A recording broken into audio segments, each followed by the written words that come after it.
Hello दोस्तों, welcome back to the channel Srishti study point. और यहाँ पर आज की वीडियो में मैं लेकर आई हूँ प्रसिद्ध पुस्तकें और उनके लेखक। बहुत इंपॉर्टेंट ये वीडियो है। और ये जो जितनी भी पुस्तकें हैं वो आपने नॉर्मली जो है कम पढ़ी होंगी, लेकिन आजकल के एग्ज़ाम्स में इसी तरह की पुस्तकें पूछी जाती हैं जिन्हें लगता है कि हमने कभी नहीं पढ़ा, वही लेके आई हूँ। और यूपीपीएससी जो है इस टाइप के क्वेश्चन अक्सर पूछती है, क्योंकि ये जितने भी मैं यहाँ पर पुस्तकें लेकर आई हूँ या रचनाएं, वो सारी जो हैं वो यूपीपीएससी के द्वारा कभी ना कभी ज़रूर पूछी गई हैं। ये वीडियो सभी के लिए इम्पॉर्टेंट है, चाहे वो एपीएस का एग्ज़ाम हो, यूपीपीएससी करा रही है, आरओ का हो, इसके साथ साथ पुलिस भर्ती आई है उसका हो, या और भी जितने भी एग्ज़ाम हैं सबके लिए इम्पॉर्टेंट है ये। और अगर वीडियो आपको अच्छी लगे तो लाइक कीजिएगा, चैनल पर नए हो तो सब्सक्राइब भी कर लीजिएगा। ये देखिए, सबसे पहले हमने लेखक लिए हैं कालिदास, और इनके जो नाटक है वो है अभिज्ञान शाकुंतलम, बहुत फेमस है। उसके बाद है विक्रमोर्वशीय, इसके बाद है मालविका अग्निमित्रम। ये तीनों नाटक इनके इम्पॉर्टेंट है। ये दोनों जो अभिज्ञान शाकुंतलम और मालिका अग्निमित्रम, ये तो बहुत फेमस है। इसके बाद महाकाव्य है रघुवंशम, कुमार संभवम और मेघदूतम, ये कालिदास जी के हैं। इसके बाद आ जाते हैं भारवी पर। भारवी है किरातार्जुनीय, जो एक महाकाव्य है भारवी का। फिर शूद्रक का जो है वो है मृच्छकटिकम। क्या है? मृच्छकटिकम। फिर यहाँ पर अगला है, ये है दंडी, जिन्हें दंडिन भी कहते हैं। इनका है 10 कुमार चरित, काव्यदर्श, अवंती सुंदरी। ठीक है, जितने मुझे जो भी मिलते गए एक ही कवि के, एक ही लेखक के, वो मैंने एक साथ यहाँ पर कोशिश की है कि एक ही लाइन में आपको सब समझ में आ जाए। उसके बाद भवभूति का जो है वो है उत्तर रामचरित।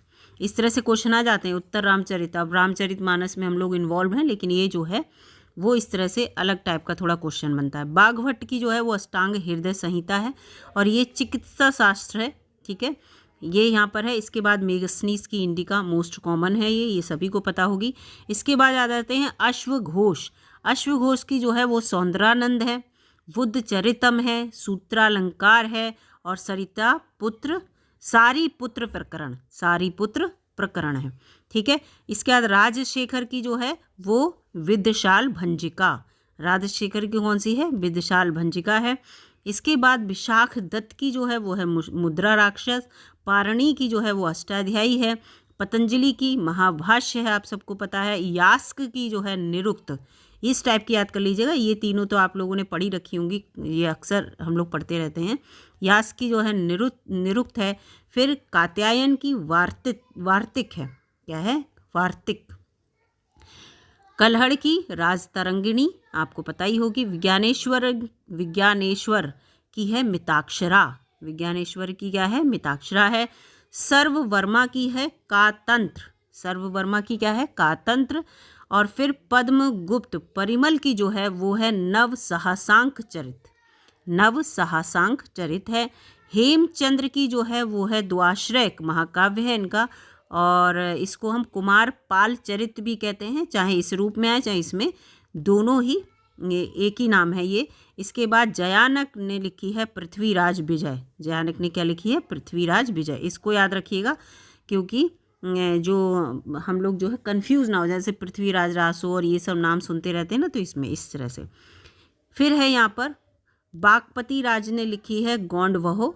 ठीक है, इसके बाद सांधकर नंदी के द्वारा है रामचरित। अब देखिए, रामचरित ऊपर वाला उत्तर रामचरित था, अब ये केवल रामचरित है, सांधकर नंदी के द्वारा। हर्षवर्धन ने लिखी है प्रियदर्शिका, रत्नावली, नागानंद। ठीक है, ये तीनों हर्षवर्धन की हैं। इसके बाद आ जाते हैं प्लीनी। प्लीनी ने लिखी है द नेचुरल हिस्ट्री। ठीक है, फिर टॉलेमी गाइड टू जियोग्राफी, अल्मागेस्ट, एनेलिमा। ठीक है, ये है टॉलेमी की। फिर है हुई ली की, वो है लाइफ ऑफ हेंगसियांग।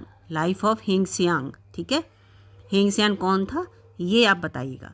इसके बाद है यहाँ पर पोम्पेई स्ट्रोगस। पोम्पेई स्ट्रोगस जो है हिस्टोरियल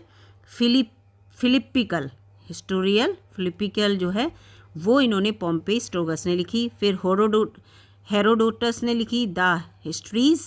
हेरोडोटस ने कौन सी लिखी? The histories. राजशेखर ने लिखी कर्पूर मंजरी। कर्पूर मंजरी। बाणभट्ट की यहाँ पर आ गई, और बहुत सारी बाणभट्ट की जो है पूछी भी जाती हैं। हर्षचरित, कादम्बरी, अष्टांग हृदय, ये तीनों जो हैं वो बाणभट्ट की हैं। फिर इसके बाद आ जाते हैं यहाँ पर सुबंधु। सुबंधु की है वासव दत्ता। सुबंधु की क्या है? वासव दत्ता है। फिर भास की आ जाते हैं, मोस्ट इम्पॉर्टेंट है ये, ठीक है। भास की जो है वो है स्वप्न वासव दत्ता, ठीक है। ये देखिए दोनों मैंने यहाँ पर इसीलिए पास कर दिए हैं। भास की है स्वप्न वासव दत्ता और बालचरित, ठीक है। अगला है यहाँ पर देखिए सारंगधर की है हमीर रासो। सारंगधर की है हमीर रासो। चंद्रवरदाई की है पृथ्वीराज रासो। ये उल्टा हो गया था इसलिए यहाँ पर मैंने साइन बना दिया है। चंद्रवरदाई ने लिखी है पृथ्वीराज रासो जो उनकी रचना है। और जगनिक के द्वारा कौन सी है? परमाल रासो। जगनिक के द्वारा परमाल रासो जिसे आल्हा खंड भी कहते हैं। इसके बाद नरपति नहल ने लिखी है बीसल देव रासो। अब चारों रासो यहाँ पर आपको क्लियर हो गए होंगे। इसके बाद यहाँ पर एक ही रह गई, अब्दुल रहमान ने लिखी अपनी रचना जो है उनकी है संदेश रसिक। संदेश रसिक जो है वो अब्दुल रहमान की है। इसके बाद आ जाते हैं यहाँ पर जयंगोदर। जयंगोदर ने लिखी है कलिन कट्टुपरानी। कलिन कट्टुपरानी लिखी है जयंगोदर ने। थोड़ी टफ है लेकिन अगर वीडियो को आप 1-2 बार देखेंगे तो रट जाएंगी। और इसी तरह के क्वेश्चन एग्जाम में आते हैं, सरल वाली बिल्कुल अब देखने को नहीं मिलती। कोई भी क्वेश्चन हुआ। जीनसेन और गुणभद्र के द्वारा उनकी रचना है त्रिषष्टि लक्षण महापुराण। इसके बाद भद्रभाऊ ने लिखा है जैन कल्प सूत्र। फिर बराहमिहिर ने लिखी है पंच सिद्धांतिका। बराहमिहिर ने कौन सी लिखी है? पंच सिद्धांतिका। भास्कराचार्य ने लिखी है लीलावती। कंबन के द्वारा तमिल रामायणम। देखिए रामायण की कितनी आ गई। कंबन ने क्या लिखी? तमिल रामायणम, ठीक है। रामायण का तमिल का जो वर्जन है वो। इसके बाद सूरदास पे आ जाते हैं। सूरदास की सभी को पता होगी, सूरसागर, सूरसाराबली और साहित्य लहरी, ये सूरदास की हैं। तुलसीदास के द्वारा रामचरितमानस, दोहावली, वैराग्य संदीपनी, ये इंपॉर्टेंट है। इस तरह से पढ़ लीजिएगा, जो आपको ना सुनी हो उनको ध्यान से पढ़िएगा। फिर मेधातिथि के द्वारा मनुस्मृति पर टीका लिखी गई थी। टीका क्या होता है ये भी बताइएगा।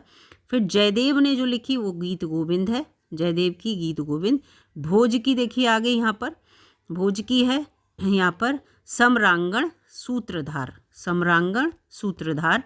इसके बाद यहाँ पर है बल्लाल सेन ने जो है वो दान सागर लिखी अपनी रचना। लक्ष्मीधर की रचना है कृत्य कल्पतरु, कृत्य कल्पतरु। सोमेश्वर तृतीय, ये इन्होंने लिखी मानसोल्लास, मानसोल्लास। इसके बाद विग्रहराज चतुर्थ जो थे उन्होंने लिखी थी हरिकेली। और जो 2.5 दिन के झोपड़ा था ये बताइएगा ये किसने बनवाया था? इसकी 75 पंक्तियाँ यहाँ पर अंकित हैं हरिकेली की, ठीक है, याद रखिएगा। विग्रहराज चतुर के द्वारा हरिकेली की रचना की गई थी। और ये मैं आपको बता देती हूँ जो दिल्ली सल्तनत से रिलेटेड है वही है, तो आप यहाँ पर बता सकते हैं। अगला है यहाँ पर सोमेश्वर। सोमेश्वर जो ने लिखी है कीर्ति कौमुदी। जयानक ने लिखी पृथ्वीराज विजय, जो अभी पीछे भी आया था ये वाला, को ये दोबारा रिपीट हो गया यहाँ पर। अगला है अल बरूनी। अल बरूनी ने लिखा है तारीख उल हिंद। दारा शिको के द्वारा देखिए कितने सारे यहाँ पर उनकी रचनाएं हैं। सफ़ीनत अल औलिया, फिर हसनात अल आफरीन, तरीक़त उल हकीकत और मज़मुल बहरीन, इतनी हैं दारा शिको के द्वारा। इसके बाद यहाँ पर ये है ऐनुल मुल्क मुल्तानी के द्वारा लिखी गई इंसाए महरूर। इसके बाद चिंतामणि भट्ट ने जो लिखी वो लिखी शुक सप्तती। और ख्वाजा ज़ियाउद्दीन ने तूती नामा लिखी, और है ये शुक सप्तती का अनुवाद किया हुआ है जिसको इन्होंने तूती नामा कहा, ख्वाजा ज़ियाउद्दीन ने, ठीक है। तो इस चीज़ को यहाँ पर मैंने इसीलिए बता दिया है। अगर शुक्त सप्तती आएगा तो आप चिंतामणि भट्ट बोलेंगे, और अगर तूती नामा आता है तो ख्वाजा ज़ियाउद्दीन लिखेंगे। फिर इसके बाद आता है अमीर हसन सिज्जी ने जो है वो यहाँ पर लिखी है इन्होंने, अमीर हसन सिज्जी ने फ़वाइदुल फ़वाद, और जो निज़ामुद्दीन औलिया थे उनकी जो बातचीत थी उसके बारे में यहाँ पर पूरा लिखा हुआ है इनके इसमें। और ये आपको बता दूं 2021 में जो यूपी पीसीएस के द्वारा एग्ज़ाम हुआ था उसमें एक क्वेश्चन पूछा गया था।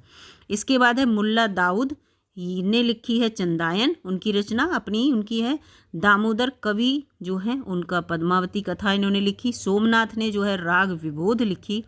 इसके बाद आ गया यहाँ पर नूर मोहम्मद, इन्होंने इंद्रावती लिखी। मलिक मोहम्मद जायसी की पद्मावत सबको पता है। और ये देखिए पद्मावती कथा अगर आ जाता है क्वेश्चन तो दामोदर कवि लिखेंगे, लेकिन अगर पद्मावत आता है तो आप मलिक मोहम्मद जायसी। इसी तरह के क्वेश्चन में जो है बच्चा फंसता है, उसे लगता है कि पद्मावती कथा जो है वो पद्मावत जैसी होगी तो वो गलत टिक लगा देता है। मंझन ने जो है वो मधुमालती लिखी है और कुतुबन के द्वारा मृगावती लिखी है। तो इस तरह से यहाँ पर मैंने काफ़ी कुछ आपको समझाने की कोशिश की है। और भी बहुत सारी किताबें हैं, ये तो जो हैं दिल्ली सल्तनत और जो प्राचीन काल हैं उसकी किताबें हैं ये, लेकिन जो आधुनिक भारत की किताबें हैं वो अभी इस वीडियो में मैंने नहीं बताई। अगर वीडियो आपको अच्छी लगी है और चाहते हैं कि आगे मैं वीडियो इससे रिलेटेड बनाऊं तो बताइएगा दोस्तों, और कोशिश करूंगी कि हाँ आगे इससे आगे भी जो है और भी किताबों वाली वीडियो जो है वो चैनल पर अपलोड कर सकूं। वीडियो अच्छी लगी तो लाइक कीजिएगा, चैनल पर नए हो तो सब्सक्राइब भी कर लीजिएगा।